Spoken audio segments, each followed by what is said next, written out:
I want to just acknowledge first that the Black census,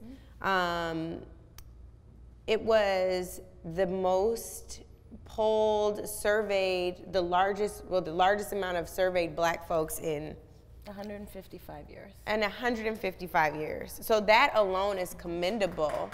Yeah. It's commendable. Then you can go tell the elder, whoever it was, like, well, run tell that. Oh, gee. But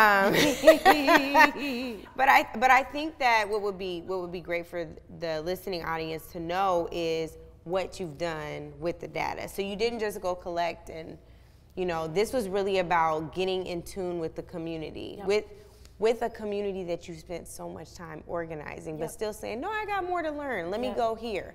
So what was that experience like? And then we could talk about the agenda that's come out of it. Okay, good, because I have a lot to say. Good. It's our 3-year anniversary. We are 3 years old this week. Yay! Come on, Black history in the making. And the Black census was really about doing deep listening to our communities and really expanding who we think of as who we are.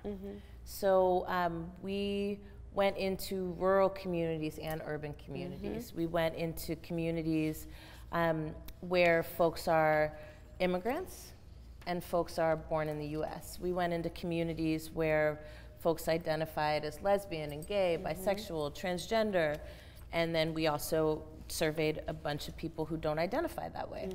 We also went into prisons and jails and talked to people who were incarcerated and talked to people who were formerly incarcerated. We talked to people across the political spectrum. We didn't just talk to people who agreed with us. Actually, we talked to people who were far on the conservative side and far on the progressive side. And what we found was that there's a lot of things that we have in common. Even though we're super different, we don't all come from the same place, we don't all know each other, contrary to popular belief. Cousin. You know what I mean? But there are some things that we hold in common, particularly in terms of things we experience every day and in terms of things that we want to see for our futures. And the most common thing we heard from that survey project was that nobody had ever asked me what I thought about what I experience or what I want for my future. And a year and a half before a major election, what does that mean? That Black folks were saying, nobody's ever asked me what I want, what I need, what I think about, what keeps me up at night. But people tell us all the time what we want, what we should want, etc. Like, and it I usually know what you want, little Black person, I'm gonna go do this for you. And it usually involves a plate of soul food. I've never voted in an election since I've been able to vote where there has not been pandering in the form of soul food plates, ever. This is direct shade, shots fired. It's not shade, it's just the reality.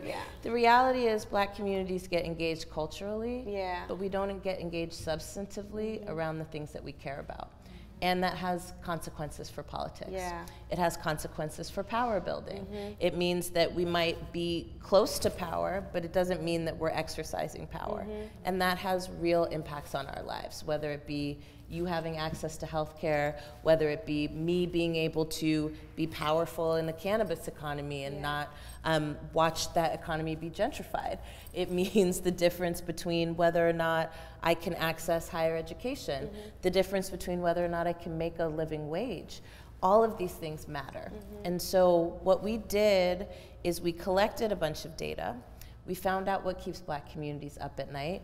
You'd be surprised. It is criminal justice reform, but it's also wages that are too low to support a family. It is also unaffordable health care. It is also the lack of access to affordable housing.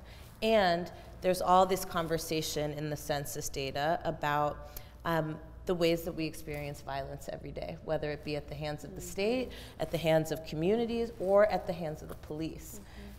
So what did we do with that? We translated that into a political agenda that we're calling Black Agenda 2020. And what it represents is 3 things. One is clarity about how policy that impacts Black people must be made in order for it to improve Black people's lives.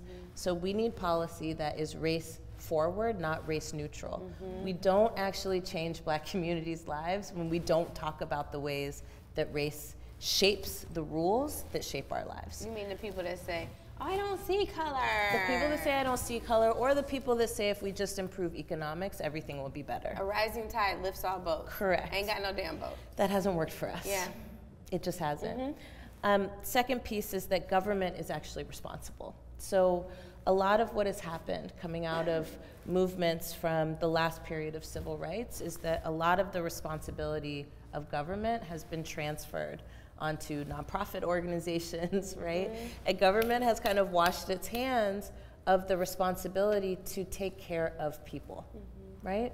We pay taxes, we pay into a government, and we're supposed to be getting things back from it.